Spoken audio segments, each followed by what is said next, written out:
Well, we're here at Davos, and we now have with us the man who's, in a sense, heading the Indian delegation here to Davos, Mr. Nitin Gadkari, one of the senior-most ministers of the government, of course, road, surface transport and others.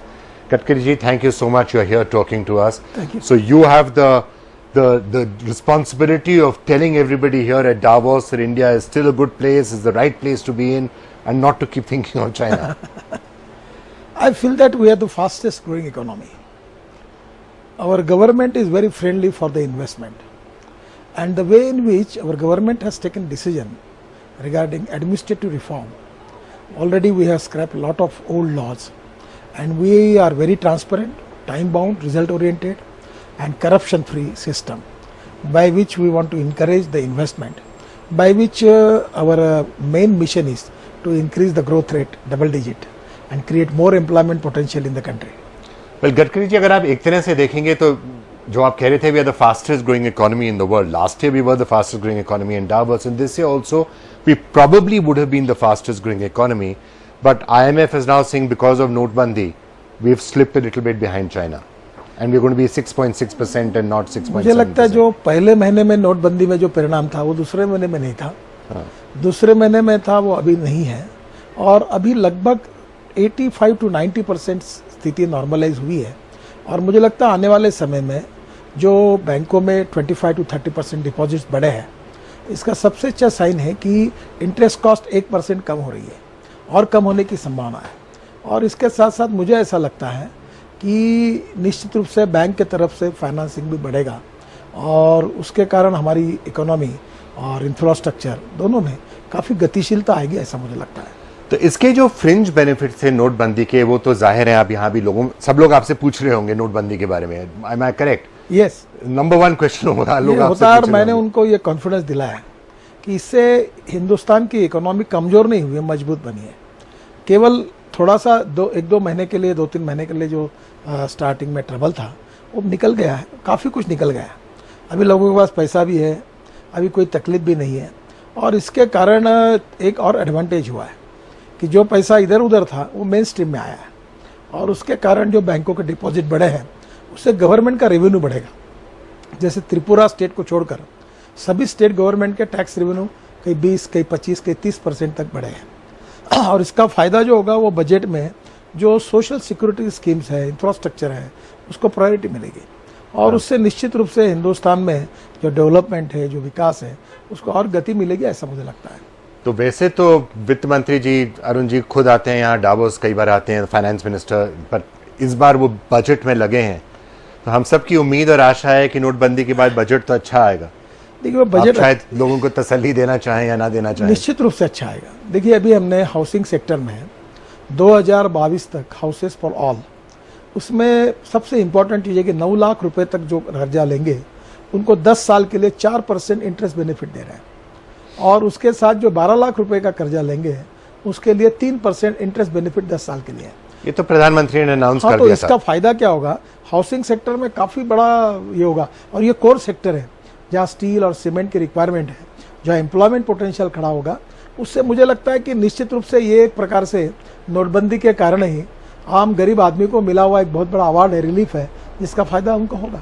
तो budget के लिए मैं जानता हूं आप ज्यादा कुछ कह नहीं पाएंगे अभी बजट के बारे में, पर लोगों की यही उम्मीद है कि एक तो रिफॉर्म्स आ सकते हैं, अब ये सब करने के बाद और रिफॉर्म्स आएंगे बजट में, और दूसरा तो एक्सपेक्टेशन लोगों का होता है कि टैक्सेस कम हो जाएंगे। तो यही दोनों एक्सपेक्टेशंस के कैशलेस इकोनॉमी की तरफ जो जा रहे हैं हम लोग, ये भी एक अच्छी अचीवमेंट है। जैसे हमारे टोल नाके पर केवल 70,000 करोड़ का हमका साल का नुकसान होता है क्योंकि ट्रक खड़े रहते हैं, और जैसे दिल्ली से मुंबई जाना है तो 18 टोल नाके थे, हर जगह 10 मिनट यानी 180 मिनट हो गए, 3 घंटा हो गया। अब वो काम 20 मिनट में हो जाएगा, तो नेचुरली हमारा ट्रक जो 250-250 किलोमीटर दौड़ता था वो 350 किलोमीटर तक जाएगा, उससे इकोनॉमिक्स बदल जाएगा।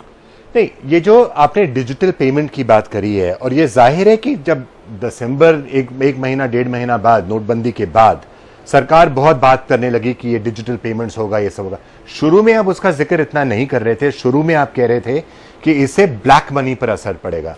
तो एक जो सवाल सबके मन में है कि ब्लैक मनी कितना पकड़ा गया है, ये सब लोग अभी भी देखिए, एक मैं आपको दूं कि जो ब्लैक मनी इधर उधर था वो मेन स्ट्रीम में आया है, बैंकों में डिपॉजिट हुआ है। अब यहाँ से जो टर्नओवर होगा उस पर गवर्नमेंट को टैक्स मिलेगा, और ये आइडेंटिफाई हो जाएगा कि इसने क्या किया हुआ है। और इसके साथ साथ हमारी जो इकोनॉमिक सिस्टम है वो और स्ट्रेंथन होगी। और दूसरी ओर ये जो हमारे जीडीपी का 1.9% नोटा छापने के लिए खर्चा होता था, तो मुझे लगता है ये काफी बड़ा सुधार होगा। धीरे धीरे ये खर्चा कम होगा और हम लोग, पर अभी वो आंकड़े सामने नहीं आए हैं कि कितना पैसा वापस आया था। वो जो 15 लाख करोड़ जो भी पैसा था जो 500 और 1000 रुपए के नोट्स में था, उसमें से कितना पैसा वापस बैंकों में जमा हुआ है। अब तो 17-18 तारीख हो गई है जनवरी की, पर अभी भी वो आंकड़े सामने नहीं आए हैं। मुझे लगता है कि लोगों में जो जो पैसा इधर उधर गया था, जिसको हमारी कॉमन लैंग्वेज में नंबर 2 का पैसा कहते थे, वो बैंकिंग सिस्टम में आया है, मेन सिस्टम में आया है, वो टैक्स में आएगा। और उसके तो पैसा आप कह रहे हैं वापस आ गया है बैंकिंग सिस्टम में, हाँ। और उसमें से अब उसका कैसे उसके कारण हमारा सरकार का रेवेन्यू बढ़ेगा। और जो बैंकों के पास 25 से 30% डिपॉजिट बढ़ा है, इससे फाइनेंसिंग बढ़ेगा, उससे इंफ्रास्ट्रक्चर से लेकर सभी सेक्टर को फायदा होगा। पर ये बात आप मानते हैं कि जो पहले एक बार उम्मीद थी कि शायद 2 लाख करोड़ या 3 लाख करोड़ रुपए के जो नोट्स हैं, पुराने नोट्स हैं, वो वापस आएंगे ही नहीं, वो लोग जला देंगे या फेंक देंगे, उनको कुछ कर देंगे जो ब्लैक मनी है, ये बात आप अब शायद जाहिर हो रही है कि वो सारा पैसा वापस तो आ गया है, बैंकों में जमा हो गया है। एक तो बात सच है कि वो पैसा बैंकों में जमा हुआ है। हाँ। ऐसा जो आप कह रहे थे, ऐसा भी कुछ लोग कह रहे थे, पर पैसा बैंकिंग के मेन सिस्टम में आया है, जिसके कारण वो टैक्स के अंदर भी आएगा और पता भी चलेगा किसका कितना टर्नओवर है, क्या है। और सरकार भी धीरे धीरे लिबरल है। और जो सरकार ने अभी तक जो इनकम टैक्स में भी जो निर्णय किए हैं कि जो स्मॉल लोग हैं, छोटे व्यापारी है, उनको धीरे धीरे ज़्यादा कॉम्प्लिकेशन न करते हुए उनको बहुत सिंपल प्रोसीजर से टैक्स भरे, उनको कोई तकलीफ ना हो, इस प्रकार के इकोनॉमी के तरफ, सिस्टम की तरफ हम जा रहे हैं। लॉन्ग टर्म पे इसके बहुत इफेक्ट होंगे, अच्छे परिणाम होंगे। तो पैसा वापस आ गया है, हो सकता है उसमें से कुछ ऐसा भी, वो जो पैसा आया है वो काला पैसा है जो उसको लोगों ने लॉन्डर किया हो। आप कह रहे हैं अब देखना पड़ेगा कि उसको कैसे पकड़ा जाए, उसमें से कितना काला पैसा था, कितना नहीं। देखिए, मुझे लगता है किसी को पकड़ना और किसी को क्या करना है, अब इसमें ज़्यादा समय नहीं गंवाना चाहिए। पुरानी बातों में जो कुछ हुआ है, जो हुआ है, अब एक बार उसने पैसा सिस्टम में, अब कल से वो उसका टैक्स भरेगा। जी, इस पूरे नोटबंदी का मकसद ही था कि वो पकड़ा जाए जो पुराना काला पैसा है। एक मुझे बताइए, अगर हम ये नहीं करते हैं तो आज मेन सिस्टम में जो पैसा नंबर 2 के रूप में, जिसको हम कमर्शियल भाषा में कहते इधर उधर पड़ा था, जिसका रिकॉर्ड ही नहीं था कहीं, वो मेन सिस्टम में आया है। अब उसके बाद अगर आप इस पैसे से घर खरीदी करोगे तो टैक्स मिलेगा, आप सोना खरीदी करोगे तो टैक्स मिलेगा, आप होटल में जाओगे तो आपका एक्सपेंडिचर सर्विस टैक्स मिलेगा। तो अब क्या है कि ये पैसे के लिए धीरे धीरे जो काला धन था, नंबर 2 की इकोनॉमी है। देखो, पुराने समय क्या हुआ, किसने क्या किया, इसमें इंक्वायरी हो सकती है, पर आज जो दूर का सोचना है उसको इसके बाद ये ना हो, तो और इसके बाद पूरा सिंपल सिस्टम से चले, यही तो इसके दो पहलू हैं। एक तो है जो पुराना काला पैसा था, और आप, सरकार ने ही कहा था कि लोग जो लाइन में खड़े हैं वो सब एक तरह से देश के लिए सिपाही हैं, वो काले धन को पकड़ने के लिए ये सारा कष्ट उठा रहे हैं। तो एक तो ये सवाल लोगों के मन में होगा कि कितना काला पैसा पकड़ा जाएगा, और वो अभी भी एक, देखिए, आपको एक बात बताता हूँ, आप थोड़ा सा अलग प्रकार से सोचिए। पहले देश में 3.5 करोड़ गरीब लोगों के खाते बैंकों में थे, अब 23 करोड़ हुए हैं, और इस 23 करोड़ गरीब लोगों ने 66,000 करोड़ रुपए डिपॉजिट किए हैं। अब उनको डेबिट कार्ड दिया है हमने। मुझे बताइए कि कितने बड़े प्रमाण पर इन गरीब लोगों को आज इस बैंकिंग सिस्टम में लाने के बाद बैंकों का भी फायदा हुआ, गरीब का भी फायदा हुआ, छोटे छोटे लोन मिल रहे हैं उनको। तो मुझे लगता है ये अल्टीमेटली लॉन्ग टर्म पर इंडियन इकोनॉमी को मजबूत करने वाला, गरीब लोगों को राहत देने वाला और बेरोजगारों के लिए रोजगार क्रिएट करने वाला और हमारी ग्रोथ रेट को बढ़ाने वाली बात है। इस पर एक आखिरी सवाल यही है कि जब अगर आप आगे की बात के बारे में सोचेंगे, जो आपने सही कहा है कि सिस्टम्स अच्छे होने चाहिए, और प्रधानमंत्री ने भी कहा है कि एक तरह से पॉलिसी बेस्ड अप्रोच होना चाहिए। ये नहीं कि कोई इंस्पेक्टर राज है जो जाके डंडे लेके लोगों का पता कर रहा है। सिस्टम्स होने चाहिए, उसी तरह से करप्शन कम होगा। अगर आप सोचेंगे करप्शन इतना क्यों होता था, क्योंकि वही जो इंस्पेक्टर राज के लोग जाते थे वही पैसा लेते थे, वही सबसे ज़्यादा घूस लेते थे। आपकी बात बिल्कुल सही है। हम जो भी कानून बनाते हैं, जितने रिस्ट्रिक्शन लाते हैं, उतना करप्शन करने वाले लोगों की संख्या बढ़ती है। दुर्भाग्य से ये ग्राउंड रियलिटी थी, और इसलिए प्रधानमंत्री की सोच है कि रिस्ट्रिक्शन को निकालो, पूरी ट्रांसपेरेंसी लाओ। आप इंटरनेट पर अप्लाई करो, आपको मिल जाएगा। आपको ड्राइविंग लाइसेंस देना है, अप्लाई करो, आप एक टेस्ट करके लाओ, आपको मिल जाएगा। धीरे धीरे मुझे बताइए, अब मैं कलकत्ता पोर्ट है हमारा, वहाँ 103 और 105 साल के लोग पेंशन ले रहे थे। अब हमने तय किया कि आपके आधार कार्ड के द्वारा बैंक अकाउंट में पेंशन जमा होगी। अब सैकड़ों लोग आए ही नहीं पेंशन मांगने के लिए, इसका मतलब वो बोगस थे। अभी शिष्यवृत्तियाँ थी, गवर्नमेंट का अनुदान है, सब्सिडीज है, सब अकाउंट पे जा रहा है। आधार कार्ड के आधार पर अगर नरेगा का पैसा भी मजदूरी का जा रहा है, अब कोई मिनिमम वेजेस दे रहा था, अब उसको पूरे कानून के हिसाब से वेजेस देने पड़ेंगे, तो गरीबों के लिए इसका फायदा ही हुआ है। I'm just trying to make sure I understand this correctly, what you're saying. You're saying that number one, the money, a lot of the old money has come back and may well have come back into the system. You will try and figure out how much of that was black money. But the really important question is to figure out how there is no further black money created going forward. And for that, you want efficient, simple systems and not an Inspector Raj. A transparent, simple, time-bound, result-oriented and investment-free और corruption को और काले धन को समाप्त करने वाली ऐसी सिस्टम लाने की हम कोशिश कर रहे हैं। और मुझे लगता है कि ये जो डिजिटल करेंसी की बात हो रही है, ये डेबिट कार्ड आ रहे हैं, अलग अलग प्रकार के आईटी का उपयोग करके चेंजेस आ रहे बैंकिंग सिस्टम में, मुझे लगता है इन सब से हमारी सिस्टम ट्रांसपेरेंट हो रही है और रेड टेपिज्म, करप्शन लगभग कम हो रहा है। और धीरे धीरे इसी प्रकार से सिस्टम सुधरेगी तो जनता को राहत मिलेगी और ये जो लाइसेंस राज है, ये करप्शन है, रेड टेपिज्म है, इससे मुक्ति मिलेगी, ऐसा मुझे विश्वास है। And you're also saying that the overall question of how much black money has already come back into the system is still open-ended, and you're saying that's not also what we should focus on too much. Already income tax department already उनके सब account check कर रहा है। अगर किसी का justification ठीक से नहीं होगा तो under law income tax department इसकी स्क्रूटनी कर सकता है। ठीक है। अब नितिन जी, जब आप यहाँ डावोस में हैं, एक लोग हमेशा यहाँ इंडिया और चाइना की बात करते हैं, वो कंपेयर करते हैं इंडिया को चाइना को। अब चाइना के प्रीमियर यहाँ आए थे, उन्होंने काफ़ी एक अच्छा भाषण दिया जो काफ़ी चर्चा में है। लोग जब आपसे इंडिया और चाइना के कंपैरिजन के बारे में बात करते हैं, आप लोगों को क्या बता रहे हैं यहाँ? देखिए, हर चीज़ में हमने अच्छी बात को सीखना चाहिए। Positive approach, development oriented approach, fast track decision making process, ये बहुत आवश्यक है। जिस प्रकार से एग्रेसिवली चाइनीज गवर्नमेंट एग्रेसिवली आगे जा रही है, वो चीज़ हमने लेनी चाहिए।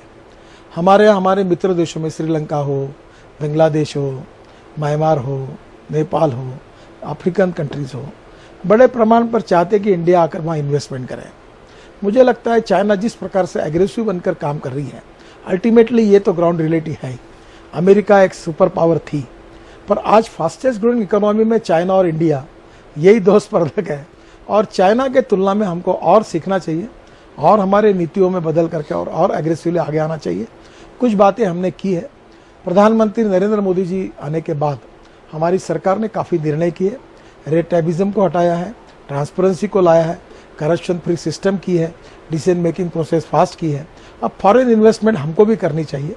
हमारे कॉन्ट्रैक्टर अच्छे हैं, हमारी इंडस्ट्रीज अच्छी है, हम अलग अलग देशों में जाकर काम कर सकते हैं। हमारे यहाँ पेट्रोलियम सेक्टर में हम जा सकते हैं। हमारे को मुझे लगता है इस समय हिंदुस्तान को वर्ल्ड की एक नंबर 1 की इकोनॉमी बनने का जो हमारा भी सपना है, ठीक है, हर देश को अधिकार है, चाइना भी कोशिश कर रहा है।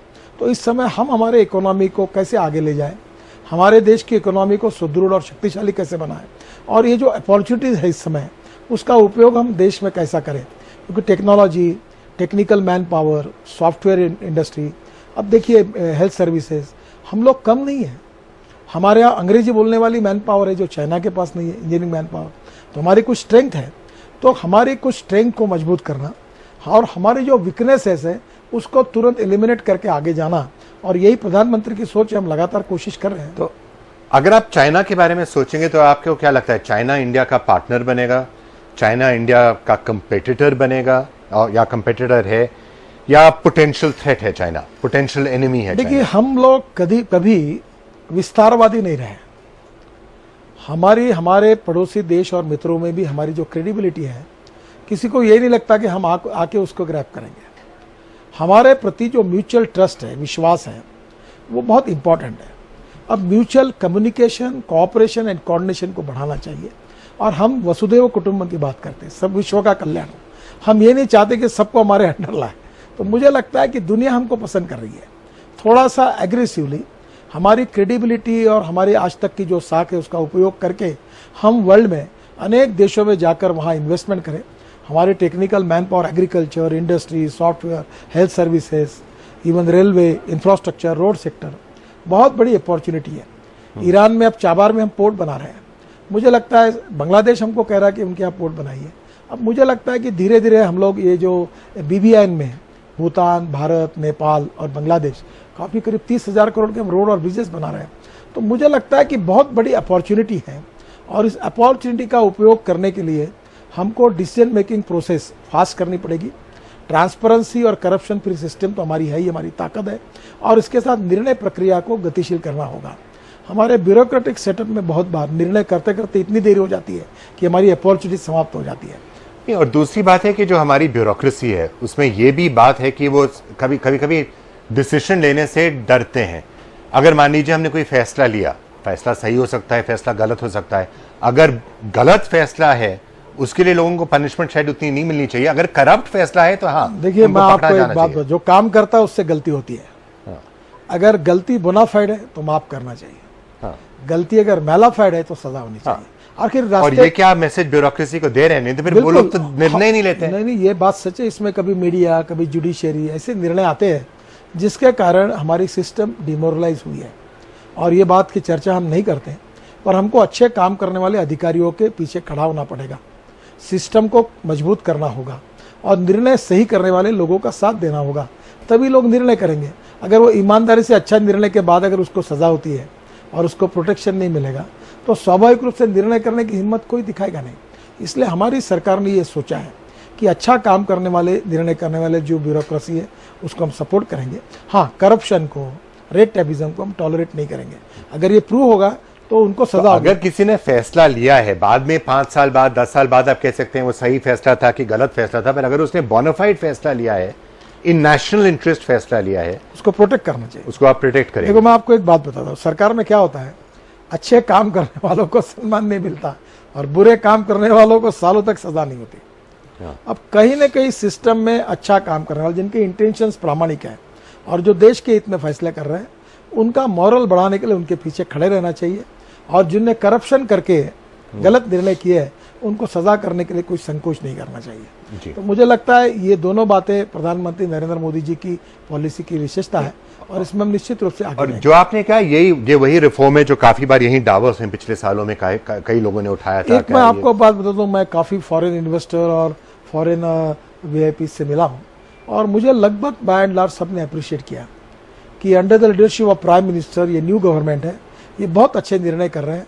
इसमें ट्रांसपेरेंसी है, पॉलिसी के बदलाव है, पुराने आउटडेटेड लॉ को खत्म कर रही है और इंटरनेशनल स्टैंडर्ड के लॉज को स्वीकार कर रही है। तो इसका एक एप्रिसिएशन मुझे डावोस में अनेक लोगों से मिलते उन्होंने वो कॉम्प्लीमेंट दी। मैं समझता हूं कि मोदी सरकार के लिए ये बहुत बड़ी कॉम्प्लीमेंट्स है।